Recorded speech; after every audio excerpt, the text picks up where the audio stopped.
बिहार चुनाव जैसे जैसे नजदीक आ रहे हैं, सियासी संग्राम तेज होता जा रहा है। चिराग पासवान नालंदा में रैली के लिए पहुंचे। उन्होंने सभा स्थल तक एक रोड शो किया, लेकिन भीड़ अचानक से बेकाबू हो गई। चिराग अपनी गाड़ी पर बैठे थे और उनके साथ सेल्फी लेने की होड़ में लोग गाड़ी पर ऐसे चढ़े कि सभी सभा स्थल तक पहुंचते पहुंचते गाड़ी क्षतिग्रस्त हो गई।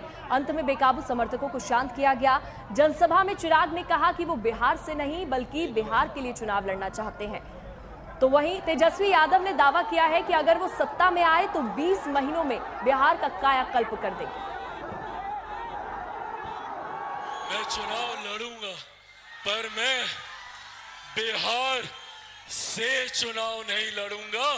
मैं बिहार के लिए चुनाव लड़ूंगा, बिहारियों के लिए चुनाव लड़ूंगा।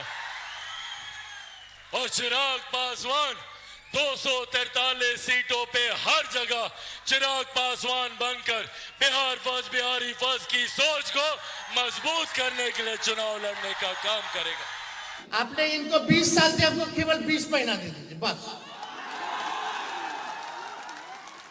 केवल 20 महीना।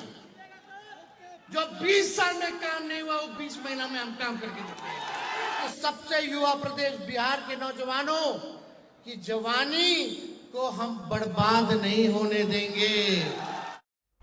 तो बिहार में विधानसभा चुनाव से पहले वोटर लिस्ट की समीक्षा को लेकर सियासी घमासान जारी है। बिहार में सत्ता बदली है, लेकिन मुद्दे वही रहते हैं, यानी कि रोजगार, आरक्षण और अब नागरिकता एनआरसी का, जिन पर इस बार फिर से बोतल से बाहर निकला है।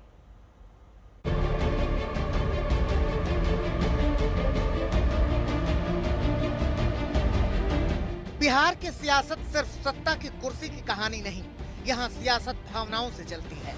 जात, जमीर और जमीन से उठती है। इसी को भांपते हुए असदुद्दीन ओवैसी ने बिहार में होने वाले विधानसभा चुनाव से पहले एनआरसी का कार्ड चल दिया है। एआईएमआईएम के अध्यक्ष असदुद्दीन ओवैसी ने निशाना साधते हुए सोशल मीडिया पर लिखा कि निर्वाचन आयोग बिहार में गुप्त तरीके से एनआरसी लागू कर रहा है। वोटर लिस्ट में नाम दर्ज करवाने के लिए अब हर नागरिक को दस्तावेजों के जरिए साबित करना होगा कि वो कब और कहां पैदा हुए थे, और साथ ही ये भी कि उनके माता पिता कब और कहां पैदा हुए थे।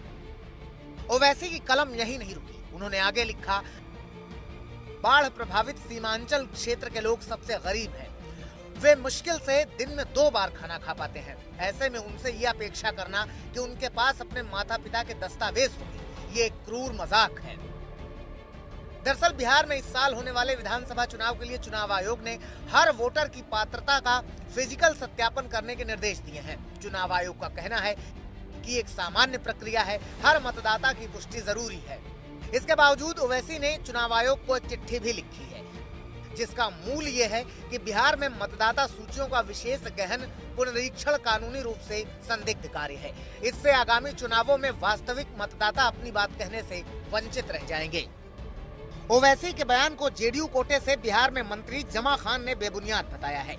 नाम उन सबका जुड़ेगा, बहुत सारे लोग छूट जाते थे, खुद हमारे लोग भेज रहे हैं, हमारे सरकार भेज रही है कि लोग जाएं। पहले था कि भाई आदमी नहीं जा पाता था, बहुत सारे गरीब कमजोर थे, नहीं जा पाते थे, नहीं पहुंच पाते थे। अब लोग, हमारे सरकार ने तय किया है कि लोग खुद घर जाकर, और जो घर जाकर देखेगा, जांचेगा कई लोग हैं छूटने न पाए, जो लोग होंगे उनको नाम जोड़ा जाएगा। उनका विरोध करना है, चुनाव सामने है।